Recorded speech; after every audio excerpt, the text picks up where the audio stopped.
Salam, kanalıma xoş gəlmisiniz. Bu videoda sizinlə insan həyatının ən sirli mövzularından biri haqqında danışacağıq, yuxular haqqında. Yəqin ki, bu günə qədər elə bir yuxu görmüsünüz ki, oyandıqdan sonra saatlarla təsir altından çıxa bilməmisiniz. Bəzən bir yuxu sizi narahat edib, bəzən qorxudub, bəzən isə izah edə bilmədiyiniz bir rahatlıq hissi yaradıb. Elə yuxular var ki, illər keçsə belə yaddaşdan silinmir. Elə yuxular da var ki, səhər oyanan kimi unudulur.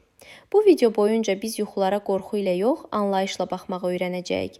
Çünki yuxular nə mistik cəza formasıdır, nə də təsadüfi şəkillər toplusu. Yuxular insanın daxili dünyasının dilidir.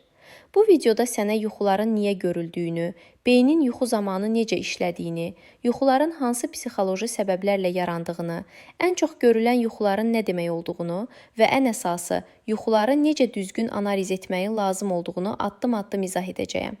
Bu bir fal videosu deyil, bu bir şuur videosudur. Onu da qeyd etmək istəyirəm ki, yuxularla bağlı hələ ki tam dəqiqləşmiş net fikir yoxdur. Mənim deyəcəklərim isə ümumi araşdırmalardan gəlinən nəticələrdir. Elm inkişaf edir, yuxularla bağlı məncə hələ bilmədiyimiz çox şeylər var. İndi isə ən əsas sualla başlayaq. Yuxu nədir? Yuxu sadəcə beynin dincəlməsi deyil. Əksinə, yuxu zamanı beyin çox aktiv işləyir. Xüsusilə yuxunun müəyyən mərhələlərində beyin gündüz saatlarından belə daha yüksək aktivlik göstərə bilir. Bu mərhələlərdə yaddaş, emosiyalar və təsəvvür mexanizmləri birlikdə işləyir. Elm yuxunu əsasən iki mərhələdə izah edir. Bunlardan biri dərin fiziki istirahət mərhələsidir. Digəri isə yuxuların ən çox görüldüyü mərhələdir. Məhz bu mərhələdə beyin gündəlik həyatda yaşadığımız hadisələri emal edir. Gün ərzində gördüyümüz, eşitdiyimiz, hiss etdiyimiz hər şey şüuraltı yaddaşda toplanır. Biz gündüz bunların hamısını analiz edə bilmirik, amma gecə beyin bunu edir. Yuxular isə bu emal prosesinin obrazlı formasıdır. Yəni yuxular beynin öz-özünə danışma formasıdır. Burada çox vacib bir məqam var. Yuxular gələcəyə xəbər vermək üçün yaranmır. Yuxular indiki halımızı göstərmək üçün yaranır. Amma insan bunu çox vaxt səhv anlayır. Çox insan deyir ki, bu yuxunu gördüm və sonra bu hadisə baş verdi. Əslində isə insan şuuraltı səviyyədə bəzi dəyişiklikləri, riskləri və ehtimalları əvvəlcədən hiss edir. Yuxu bu hissləri şəkillərlə ifadəsidir.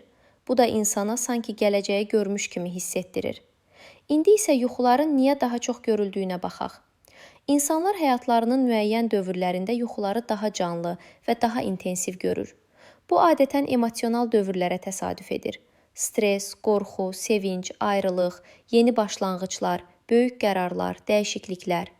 Bu zaman beyin çoxlu məlumatla işləyir və yuxular artır. Təkrarlanan yuxular isə xüsusi diqqət tələb edir.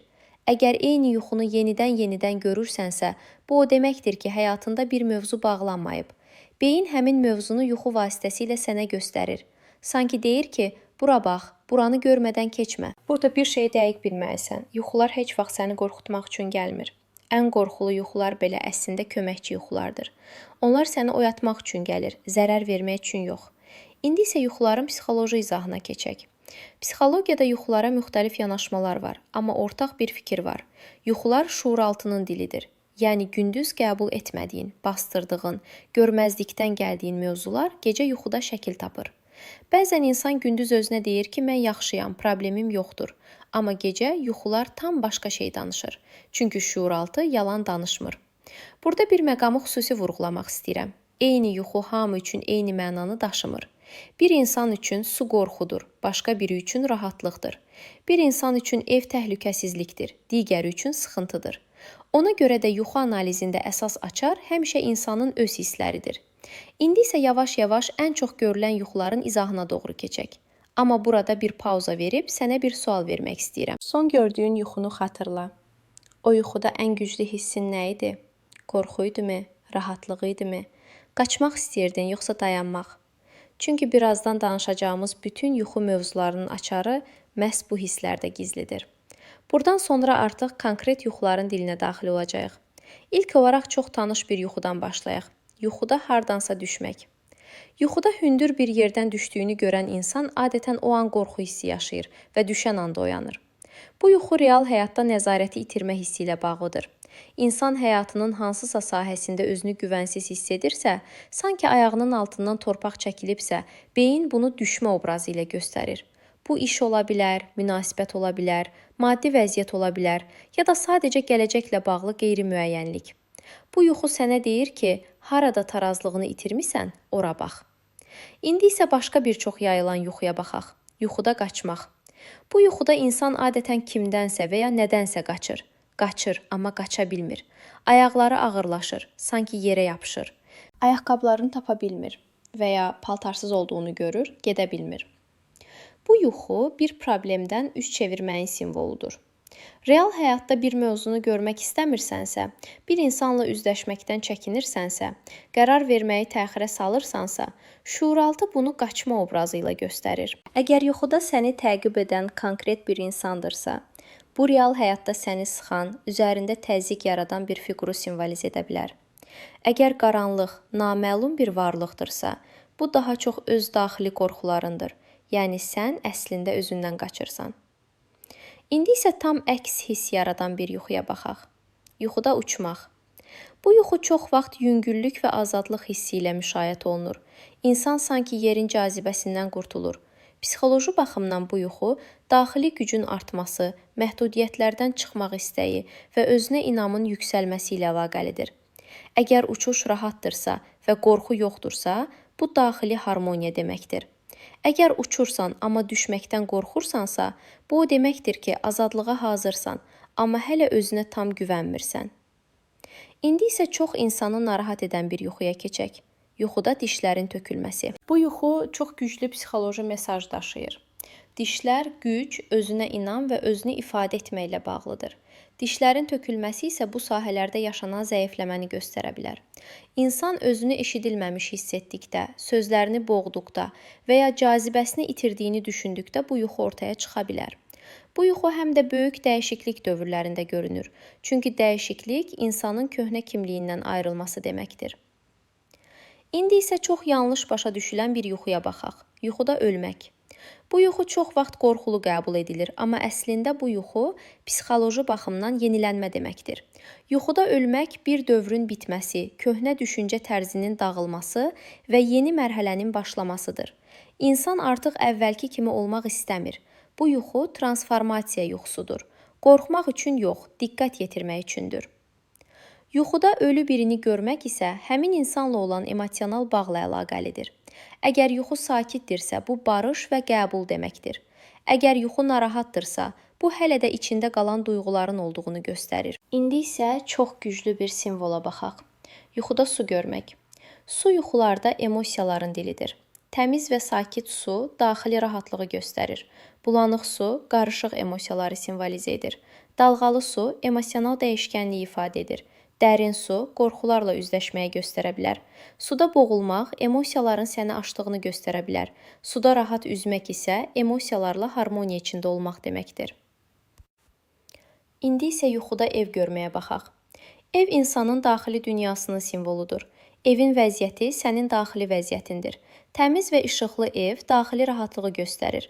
Qaranlıq və dağınıq ev daxili qarışıqlığı göstərə bilər. Evin hansı otağında olduğun da çox önəmlidir. Uşaqlıqda böyüdüyün evi görmək tez-tez təhlükəsizlik ehtiyacının göstəricisi olur. Naməlum ev isə yeni bir mərhələyə keçidi simvolizə edə bilər. Bu nöqtədə çox vacib bir şey demək istəyirəm. Yuxular sənə hökm vermir, yuxular sənə yol göstərir. Onlar sənin haqqında danışır, sənin taleyin haqqında yox. İndi artıq videonun son və ən önəmli hissəsinə yaxınlaşırıq. Növbəti hissədə daha spesifik yuxulara baxacağıq. Pul, toy, xəyanət, uşaq, hamiləlik, gecikmək və itmək yuxularının dərin mənalarını izah edəcəyik. Eyni zamanda yuxuları necə düzgün analiz etməli olduğunuzu sistemli şəkildə danışacağıq. Son gördüyün yuxunu xatırla. O yuxuda ən güclü hissin nə idi? Qorxu idimi? Rahatlıq idimi? Qaçmaq istəyirdin, yoxsa dayanmaq? Çünki birazdan danışacağımız bütün yuxu mövzularının açarı məhz bu hisslərdə gizlidir. Buradan sonra artıq konkret yuxuların dilinə daxil olacağıq. İlk olaraq yuxuda pul görmək mövzusuna baxaq. İnsanların böyük hissəsi yuxuda pul gördükdə bunu birbaşa maddi qazanc kimi yozur. Amma psixoloji baxımdan pul yuxularda daha dərin məna daşıyır. Pul dəyər hissini, təhlükəsizlik ehtiyacını, özünə inamı və güc anlayışını simvolizə edir. Yuxuda pul tapmaq çox vaxt insanın öz potensialını, bacarığını və ya dəyərini yenidən kəşf etməsi ilə bağlı olur. Yəni sən özündə olan bir gücü görməyə başlayırsan. Yuxuda pul itirmək isə əksinə özünə inamın sarsıldığı, dəyər hissinin zəiflədiyi bir dövrü göstərə bilər. Əgər yuxuda kiməsə pul verirsənsə, bu real həyatda çox vermək, özünü yormaq və bəzən də emosional olaraq boşalmaq demək ola bilər.